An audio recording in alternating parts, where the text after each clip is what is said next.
자, 교수님 이제 그 이번에 이제 신간의 부동산 트렌드 2022 이제 이 신간에 보면은 뭐 여러 가지 재밌는 내용들이 있는데 그 중에서도 이 당신이 알던 아파트 가격을 잊어라 뭐 이런 이제 표현이 굉장히 재밌게 좀 다가오는데 일단 뭐 수요자 입장에서 그러면 어떤 관념들 뭘 도대체 기존에 생각했던 거를 좀 잊어버려야 될지.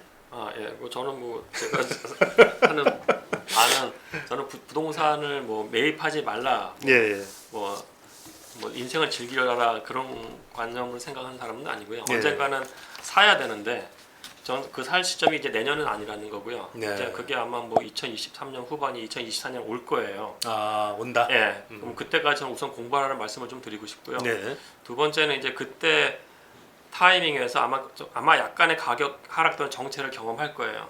그러면 수요자 입장에서 집을 사야 되는데 그럼 어느 가격이 적정하다는까지 질문을 할 수 있는 거잖아요. 이분들이. 그게 제일 궁금하죠. 근데 저는 이제 말씀드리고 싶은 게 이제 과거의 가격은 잊어라는 뭐냐면은 지금 뭐 강남이 평당 뭐 어떤 데는 1억하고 6천만 원 하고 하잖아요. 근데 한 2010년대 중반 15, 16년만 해도 한 2천만 원, 3천만 원이 있었거든요. 사실은요. 그러니까 강남 가격이 그렇게 떨어질 리는 없다는 말씀이고요. 사실은. 그러니까 지금 가격 자체가 떨어지더라도 그렇게는 안 된다 이제. 가격 자체가 퀀텀 점프를 했기 때문에 여기서의 움직임에서 좀 잘 보셔야 될 것 같아요. 그 우리가 이제 고가 주택을 정의할 때 그 특정 시기에 거래된 것들을 줄 세운 다음에 10등 가격대 이상을 고가주택이라고 해요. 그래서 예를 들어서 100채가 있는데 거래된 것 중에 가격을 줄 세웠을 때 10등 하는 게 한 15억이다. 그럼 15억이 고가주택이에요. 15억 이상의 거래. 그러니까 이거는 무슨 법적인 그런 얘기는 아닌 거죠, 그러니까. 그렇죠. 근데 이제 일반적으로 상업용 부동산 업계, 부동산 이제 리서치 업계는 그렇게 봐요. 상위 10%, 상위 5%대 이상을 이제 고가주택으로 보는데요. 그럼 우리가 지금 정부에서 주택담보대출 그거를 이제 6억, 9억, 10억으로 나눴잖아요. 그렇죠. 그러면은 정부에서 생각하는 건 15억 이상을 지금 고가주택을 생각하는 것 같은데 15억 같은 경우에 서울에서는 고가주택이 아니에요. 그러니까 이게 거래량을 봤을 때요. 2016년에는 서울시 전역에서 15억 이상 거래된 게 2%밖에 안 돼요. 그때는 완전 고가주택이죠. 진짜 초고가주택, 초고가주택, 그죠? 초고가주택. 근데 올해 상반기에 16%예요. 16%는. 근데 이게 강남으로 가면 상황이 더 심각해요. 심각한지 모르겠는데 더 재밌어요. 2016년에 강남 같은 경우에는 15억 이상이 전체에서 10%예요. 딱 정확하게 진짜 딱 그 기준에 맞네요. 딱 고가주택이에요. 근데 올해 상반기 보면 15억 이상이 60%예요. 그러니까 이건 강남에서는 이건 중위값도 안 되는 거예요 지금. 오히려 15억이면 밑에로 들어가네요. 근데 놀라운 게 다 60% 이상이 지금 현금을 산다는 게 더 놀라운 건데. 그래요. 대출이 안 나오니까 그렇죠. 어차피. 그리고 강남으로 봤을 때 아예 가격을 점핑 시켜가지고 30억 이상으로 봤을 때 30억. 2016년에 전체 2%예요. 강남 전체. 근데 지금 올해 20%예요. 30억 이상도. 30억 이상. 그러니까 이게 가격 자체가 이 고가 시장이 완전히 형성이 돼버린 거예요.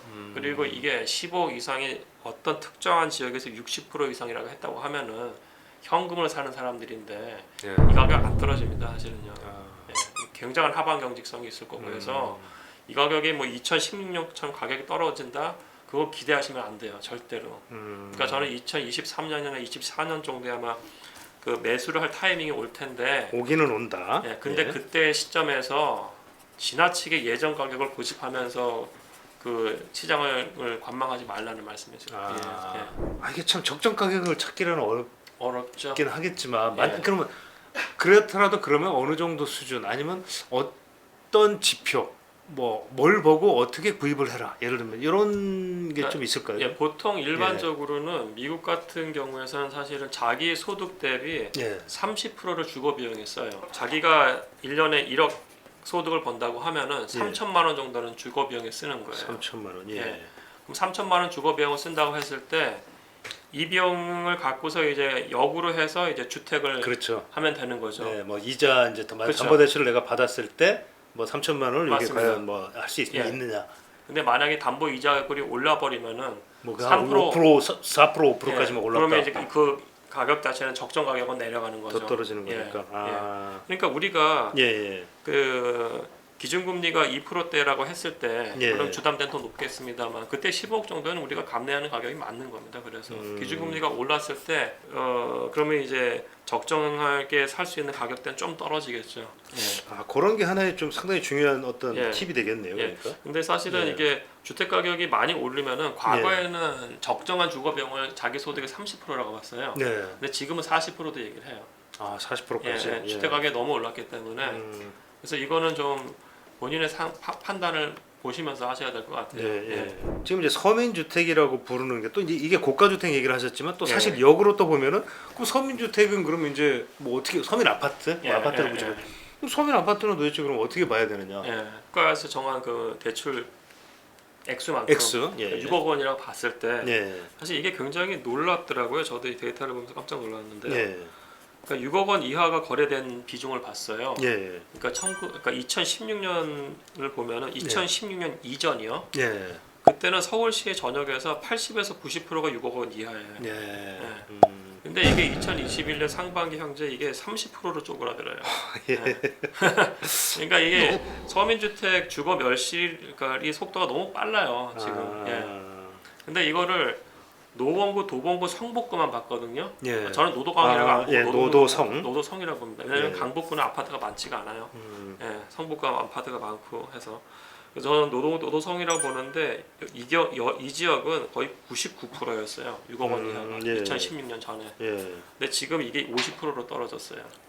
그러니까 서민주택 밀집 지역에서 이 본인들이 부담할 수 있는 가격대의 주택이 완전히 오른 거예요. 그러니까 고가 주택 완전 초고가로 갔고요. 예. 서민 주택들도 이게 상당히 가격이 점프한 상태예요, 사실은. 예, 그래서 이게 과거로 되로 돌아가기는 굉장히 힘든 상황이라고 저는 봅니다. 예. 결국은 6억 이하 서민 뭐 어떤 주택의 이제 소멸, 종말 뭐 이렇게 봐야 될 것 같아요. 예. 예, 그러니까 이게 사실은 정책 위정자들이 생각하셔야 할 부분이 이거예요. 강남 집값 잡는다고 이게 되는 게 아닌 거예요, 사실은. 그렇잖아요. 그렇죠. 예, 강남 집값 잡는다는 논거가 되면은 굉장히 럭셔리 아파트만 져야 되는데 그러면 우리가 서민 아파트 지역에 대해서 바라볼 그 시각도 안 주는 건데 예. 이제 문제의 심각성이 여기서 나타나는 거거든요. 6억 이하 주택에 그렇죠. 대해서. 예. 그럼 중산층 서민을 위한 주거복지 어떻게 강화할까가 이번 대선에서 반드시 정책적으로 나와야 돼요. 근데 뭐 아직까지도 뭐 그런 부분에 대해서는 뭐 어떻게 보면 조금 정치 얘기를 해서 좀 그렇긴 하지만 좀 답답한 예. 것 같습니다 좀. 예, 좀 그렇죠. 근데 이 부분은 하여튼 좀 누가 되든 좀 신경을 썼으면 하는 바람이에요. 왜냐하면 이게 예. 단순히 이제 6억 이하 아파트뿐만 아니고 예. 아까 말씀드린 것처럼 여리저리 시험을 갔거든요. 예. 저희 죄송합니다. 다세대 연립빌라는 사실 아 그렇죠. 가격이 지금 그것도 난리 아닙니까 지금? 가격이 잘 안 올라요. 예, 예. 근데 여기서 10% 이상 올랐어요 근래. 아, 이거는 다세대 연립 주택에서도. 예, 이거는 예. 근래 있을 수 없는 일이에요 사실은요. 예. 여기는 그러니까 인컴 게인, 그러니까 소득, 그러니까 월세를 받아먹는 시장이거든요. 네. 매매 잘 안 일어나요. 근데 여기서 10% 이상 됐다는 건 대단한 겁니다 사실은. 예. 거의 뭐 역대 최고다 이렇게 봐야. 역대 최고치예요. 예. 역대 최고치. 그러니까 사실 다세대 연립이라는 게 뭐 꼭 필요하지 않습니까? 어찌됐건 이게 그쵸. 뭐 없어서는 안 예. 되는 또 주거의 유형일 수도 있는데, 근데 이거 가격까지도 이렇게 오른다라고 한다면은 이거를 진짜 해결할 수 있는 방법이 없는 걸까요, 진짜? 그러니까 저는 이게 두 가지라고 보는데요.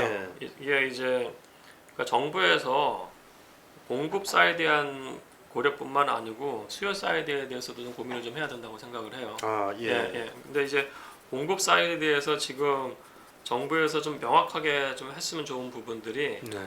그러니까 많은 기업들이 대기업 포함해서요. 그러니까 주택 임대 사업을 가려고 했었어요. 근데 지금 문제가 뭐냐면은 법인 같은 경우에 종부세 플러스 양도세 개성 이슈가 나오거든요. 예. 확정되지도 않았습니다만. 네. 근데 이게 문제가 건설 임대의 경우에는 취득세 같은 것들 잠깐 유예해 주는데 그렇죠. 예. 매입 임대의 경우에 그 취득세 유예 같은 게 없다고 하면은 대기업들이 안 들어가요.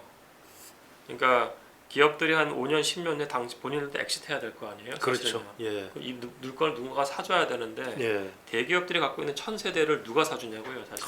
큰 물량이죠, 정말 예. 어마어마한. 사실 이거는 그러니까 현실적으로 그러니까 개인들이 법인으로 해서 아파트 투자한 건 굉장히 잘못된 거였어요. 그거는 그런데 예. 이 거대한 회사들이 좀 제대로 된 건설 임대 물량을 해가지고 시장 참여하는 부분들은 좀 도와줬으면 좋겠고요. 역으로 아까 말씀하신 것처럼 이제 그럼 이런 서민 주택을 어떻게 공급해야 되느냐의 예. 부분인데 아무래도 그게 사실은 예. 뭐 정부가 해야 될 일 중에 하나니까. 예. 이거는 그러니까 근데 지금 이게 보면은 우리가 예. SH나 LH 같은 경우에 그 시대적 소명을 전 다 했다고 보거든요. 끝났다고. 예. 왜냐면은 이 브랜드를 갖고 아파트를 진다고 했을 때 벌써 주변에서 반대해요. 그러니까 맞습니다. 예. 실질적으로 공급이 안 되는 건 우리가 인정을 해야 돼요. 그렇죠. 지금. 예. 근데 이 사람들이 잘하는 건 토지 작업은 되게 잘해요. 토지 작업 깔끔하게 하고 예. 대신에 민간 브랜드 들어가게 해가지고 좀 가격을 낮출 필요는 있습니다. 근데 이거 사실 과거에 했거든요. 예. 박근혜 정부 때 뉴스테이. 아 그렇죠. 뉴스데이 예. 있었죠. 예. 예. 그러니까 이런 임대 물량도 나와야 되고요. 네. 임대 물량뿐만 아니고 이런 보금자리 주택 같은 건 이명박 정권에 했던 거고요. 이런 물량에서도 나와야 되는 게 있을 것 같고요.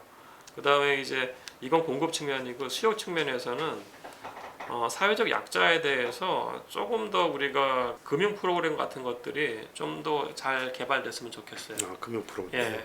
이게 대부분 지금 변동금리를 사는데 예. 이 사람들을 위한 고정금리 프로그램 약간 좀 더 시혜적으로 하든지 아, 예 그런 부분들이요. 왜냐면은 미국이건 다른 나라건 선진국에서 중산층 이하의 서민들한테 이 사람들이 주거복지 차원에서 강화한다는 건 주택 소유를 늘리는 거를 그렇게 인커리지 시켜요. 네. 정부에서 주택 사지 말라고 하는 나라가 없어요, 사실은요. 예, 그러니까 이거는 좀 만약에 이렇게 된다 그러면 누군가는 사는데 결국 부자들밖에 안 사요. 예. 예, 그래서 이거는 좀 시각을 좀 변화시켰으면 좋겠어요, 개인적으로. 근데 결국 이제 신축이라는 이제 신축 주택, 신축 아파트 이런 거에 대한 선호도가 정말 너무나도 어떻게 보면은 이 많이 예, 달라졌다. 예. 예전에는 사실은 오히려 헌아파트가 물론 이제 재건축 아마 이제 이런 수요가 이제 뭐 있었기 때문에 그런지 모르겠지만 헌아파트가 사실은 더 많이 오르고 더 좋아하고 그랬었는데 지금은 이제 완전히 바뀌었지 않습니까? 지금? 그렇죠. 우리가 소득이 한 2008년부터 2018년까지 50%가 올랐잖아요. 네.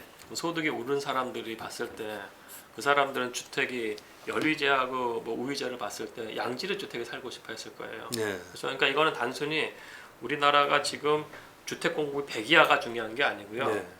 그 중에서 우리가 양질의 주택이 이렇게 공급되고 있어도 굉장히 중요한 거예요. 근데 그 측면에서 봤을 때 양질의 주택, 즉 신축에 대한 프리미엄이 굉장히 높아지고 있어요. 네. 그리고 제 책에서 제가 말씀드린 신축은 뭐냐면요, 특정 시점부터 과거 5년간 만들어진 아파트를 신축이라고 보고 예. 5년 이상 된 거를 구축이라고 봤어요. 그러니까 입주 한 5년까지. 그렇죠. 예. 근데 그것들의 이제 거래 평균 가격하고 예. 다른 것들의 가격을 봤을 때 네.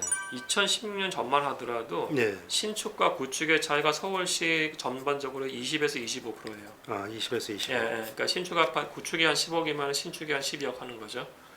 근데 이제 현재는 어떻게 됐냐면은 네. 거기 40%까지 늘어나요. 아, 이 격차가요? 예, 그러니까 구축이 10억이면 신축이 14억이 되는 거예요. 예, 근데 이것도 우리가 인정하고 들어가야 되는 것 같아요. 경기도 가면 더 심해요. 대로변에서 신축과 구축 차이가 어마어마한 차이가 납니다. 사실은. 예. 근데 예외적인 데는 하나 있어요. 강남은 그 프리미엄 차이가 그렇게 크지가 않아요. 아. 예, 왜냐하면은 뭐 학군이라든지 아니면 다른 어메니티가 워낙에 좋으니까. 예. 강남의 경우 과거에 10에서 15%였는데 지금은 한 25% 정도예요. 아, 예. 뭐 물론 벌어지긴 했지만 뭐 그래도 상당히 적네요. 예, 서울보다는 훨씬 적습니다. 예. 그러니까 이런 것들이 이제 저희가 이제 그게 그럴 거야라고 생각했던 것들이 어떻게 보면은 과학적으로도 어떻게 보면 입증이 되는 거네요. 이런 데이터 빅데이터로 다 입증이 되는 거네요. 그러니까. 그렇죠. 예, 야. 예. 그러니까 이게 그러면 이 데이터 상에서 나온 걸 바탕으로 이제 정책에 좀 반영도 하고. 반영이 돼야죠. 네. 그러니까 우리가 물량이 중요한 게 아니고 양질의 물량이 이렇게 중요하다고 하면은 일정 부분에 대해서는 어느 정도의 수준에서 재개발이나 이런 물량들이 계속 나와줘야 나와줘야 되는 거죠. 아, 거꾸로. 예, 네. 그게 2010년대 중반에 없었죠. 음. 그러니까 제가 봤을 때 그때 트렌드는 공급 부족인데 특히 양질의 주택 공급 부족이었던 것 같아요. 그렇죠. 사실 뭐 다세대 다가구 같은 것들은 여전히 뭐 계속 그냥 뭐 꾸준히 공급이 공급되죠. 되고 예, 있었으니까. 근데 이제 사람들이 정말 이제 필요로 하는 그런 이제 품질 퀄리티가 있는 주택들이 나왔어야 되는데 그게 없었다. 예. 앞으로도 그러면 이 신축 수요, 이 신축 프리미엄이 더 벌어질 수도 있을까요? 아니면 뭐 선호도 자체가 신축에 대한 선호도 자체가 뭐 줄어들거나 하지는 당연히 뭐 않을 것 같다는 생각은 드는데. 저도 그럴 것 같은데요. 근데 예. 이제 이게 부동산 가격이라는 게 뭐 다양한 영향들을 받잖아요. 네. 저는 근데 여전히 저는 이런 이 신축 프리미엄을 넘어서는 게 그 기준금리라든지 이자 효과가 더 클 것 같아가지고 예. 여기서 뭐 아주 줄어들 것 같지는 않습니다. 여기서 또 더 굉장히 늘어날까 그 부분도 좀 예. 예. 그러니까 이제 이런 정도의 프리미엄 어떤 격차는 계속 유지가 되면서 나가지 않겠는가. 예. 그러면 이제 투자 뭐 그냥 수요자들 입장에서도 결국은 뭐 신축 쪽에 대한 선호도는 계속 뭐 높을 수밖에 없을 것 같아요. 없겠네요. 그러니까. 예.